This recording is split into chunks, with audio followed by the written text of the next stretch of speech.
ఏ పని మొదలుపెట్టినా వ్యూహాత్మకంగా ముందుకు వెళ్తారు.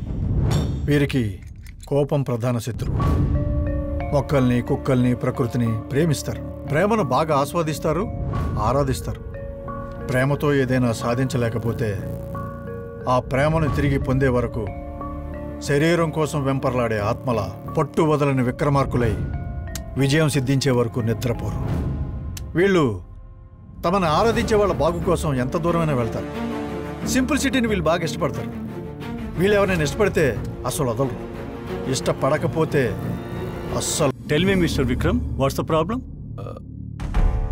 స్వయంవద ప్రవర్తన చూస్తుంటే విచిత్రంగా ఉంది డాక్టర్.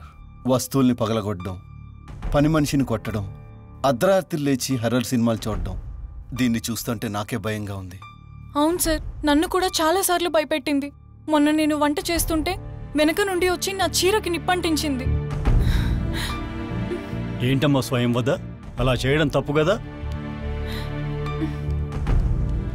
ప్రెగ్నెంట్గా ఉన్నప్పుడు ఆ తల్లి ఒత్తిడికి లోనైతే, టార్చర్కి గురైతే ఆ తల్లి పడే మానసిక వేదన తాలూకు ప్రభావం కడుపులో పెరుగుతున్న ఆ బిడ్డ మీద పడుతుంది. అందుకే వాళ్ళు చిత్ర విచిత్రంగా బిహేవ్ చేస్తుంటారు.